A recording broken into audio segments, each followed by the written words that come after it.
2024 was the year of the running back. Will we see that again in 2025? I'm not sure, but I know this. If you don't have a stud running back, it is tough to win a fantasy football championship.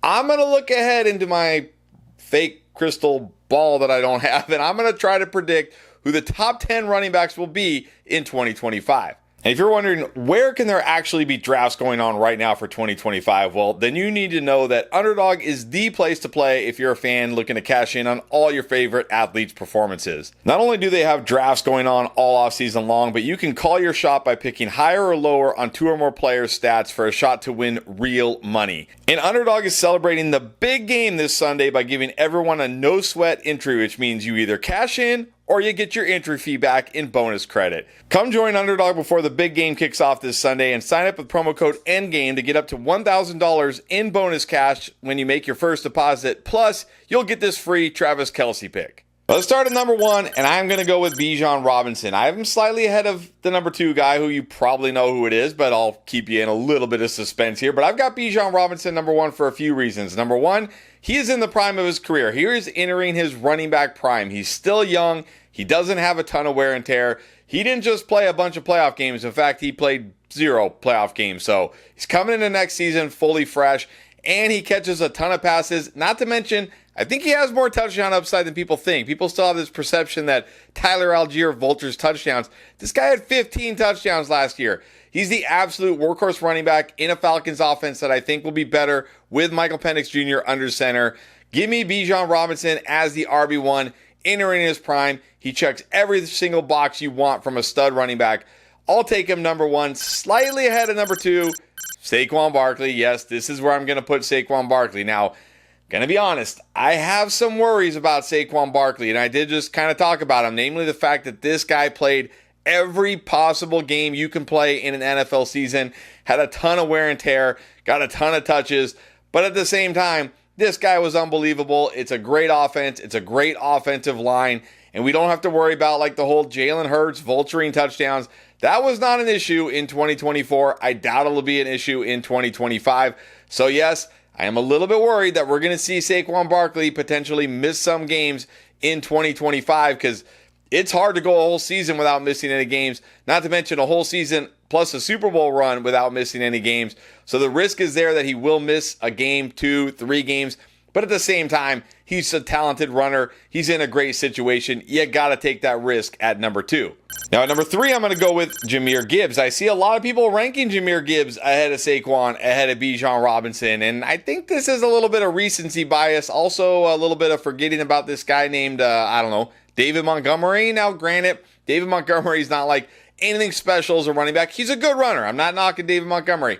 He's a good runner, but he's not like an elite runner or anything. But he's good enough to take touches away from Jahmyr Gibbs, and more importantly, he's good enough to take touchdowns away from Jahmyr Gibbs. Sure, Jahmyr Gibbs went off down the stretch, won you a fantasy championship, no doubt about it. Was great in the real-life playoffs, too, for the one game that Detroit actually played in the real-life playoffs. But again, those games were without David Montgomery or with a very less than 100% David Montgomery. Knowing that David Montgomery is going to be fully healthy going into next year, I do have to knock Jahmyr Gibbs down a little bit. Look, if David Montgomery was completely out of the picture, yeah, I probably would have Jahmyr Gibbs as the RB1. But he isn't. He's there. He's going to steal enough touches and touchdowns to limit Gibbs' upside enough for me to drop him all the way down to number 3. And then at number 4, this is where I'm going to put Devon Achane. You look at it last year in the games that Tua actually started, he averaged 22.6 PPR points per game, second behind only Saquon Barkley. Now, in the games Tua didn't start, he was terrible. But again, we got to bank on Tua being healthy for a full season. And this guy is pretty much what you want in a PPR running back because he's kind of a running back, but more of a wide receiver. This guy with the target share he gets, his pass catching, just has an incredibly high floor to go with also an incredibly high ceiling. Now, we didn't see those huge runs we saw as a rookie because I'm guessing defenses were ready for him this year. They knew what to expect. But it doesn't matter because he gets the volume, he's got touchdown upside, and again, that pass catching upside is tremendous. That's what you're looking for in a PPR league. That's why I have him at number 4. And speaking of another guy with tremendous pass catching upside, that is Christian McCaffrey, and I am putting him here at number 5. I am planting my flag with Christian McCaffrey. We know the drill here. If he stays healthy, he's a stud. He could legitimately be the RB1 if he plays a full 17.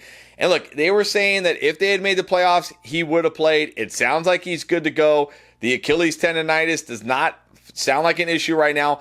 Obviously, as we get into training camp and preseason, if we start hearing rumblings about like he's resting because he's got Achilles flare up, okay, sure, I'll be out on Christian McCaffrey. But it's February. He's fully healthy right now. This guy is still a stud running back in one of the best offenses, one of the best running back offenses in the NFL. I can't drop Christian McCaffrey lower than this until we hear something that gives me pause to think maybe he's not 100%. So right now, I'm keeping him in the top 5 at number 5. Then at number 6, we got the unicorn, Derrick Henry. I don't care. It doesn't matter how old he is. It doesn't matter how many touches he has. This guy just keeps chugging along, looking great. Even in the playoffs, still looked great. And we know in this Baltimore offense, anytime they get near the goal line, he's always got a chance to score. On almost every single week, this guy can find the end zone. Again, the worries here were kind of the same with Saquon. Like, oh, Lamar Jackson's going to take all the touchdowns. No, he's not going to take all the touchdowns. They brought Derrick Henry in for a reason. We saw why this year. It was such a huge boost to this offense. Unfortunately, it didn't get him over the hump in the playoffs, but we don't care about that for fantasy. Derrick Henry still chugging along, still looking good. Like, sure, maybe he's not quite as explosive as he used to be, but he can still rip off long runs, and he still has touchdown upside every single week. So I'm going to put him, the unicorn, at number 6. Then at number 7, I got Josh Jacobs. This guy was the Green Bay offense pretty much. And again, kind of like Derrick Henry, when they get near the goal line, it's all going to Josh Jacobs. I mean, this guy was getting every single touchdown, it seemed like, for Green Bay every single week. He's used as a pass catcher. He's a clear workhorse running back. There's no threat to him here. Who are we talking about? Emmanuel Wilson, rookie Marshawn Lloyd, who couldn't even get on the field last year, so basically is a rookie again in 2025. No threat to Josh Jacobs here. The only worry, again, is the wear and tear. Can he hold up once again for another full season without missing any games? But if he does, he should be a stud. I'm going to put him at number 7.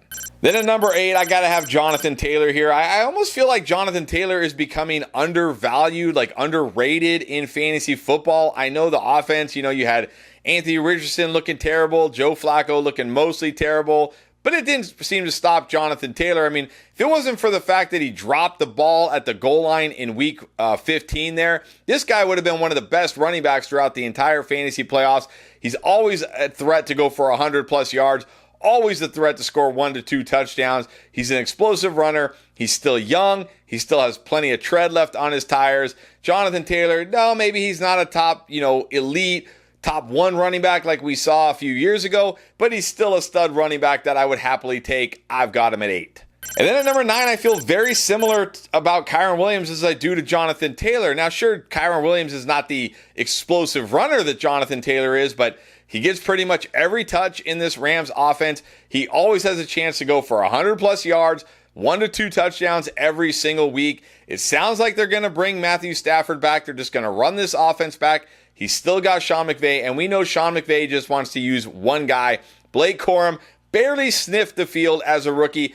I don't think that's changing in 2025, and it's sounding like they might sign Kyren Williams to an extension, which really means Blake Corum is not going to sniff the field, so he's still a workhorse with touchdown upside. This is what we want in fantasy football, and he's in a good offense, assuming Stafford is back. So Kyren Williams, I think, has to still be in the top 10. Got him at 9.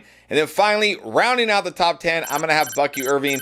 Man, this guy was so good over this. He was really good all season long, honestly. But in the second half of the season after the bye, the Bucs said, fine, it's your job. They unleashed him, and he was tremendous down the stretch. He's a great runner. He has great vision. He's good at breaking tackles, and he's also a very good pass catcher. Now, the only reason he's not higher on this list is because Rachaad White is still there, and Rachaad White will take some pass catching work, take some running back work, steal some touchdowns. So it does limit his upside a bit, but man, Bucky Irving looked so good last year. You know he's going to be the 1A in this offense, probably getting 60% of the touches. Number 10 might even be a little low, to be honest, but there still is risk here with Rachaad White, so I can't put him higher than this, but I am going to have him at number 10. And then I do want to quickly just mention Ashton Gianti, the rookie coming in. This guy could slide into the top 10 depending on where he lands, but of course, it depends on where he lands. I can't quite have him in the top 10 running backs yet without knowing the landing spot. But if he lands in a spot where he is the clear workhorse running back in at least a good enough offense, yeah, he probably will slide into the top 10. But right now, until we know where he's playing, not quite in my top 10. So there you go. Those are the running backs I see finishing as top 10 running backs in 2025. What do you think? Let me know who I forgot. Let me know what I got wrong. Drop a comment. Let me know. And also, make sure you check out 5 players that maybe traps in 2025, traps in 2025 drafts. You can find out who they are in this video right here.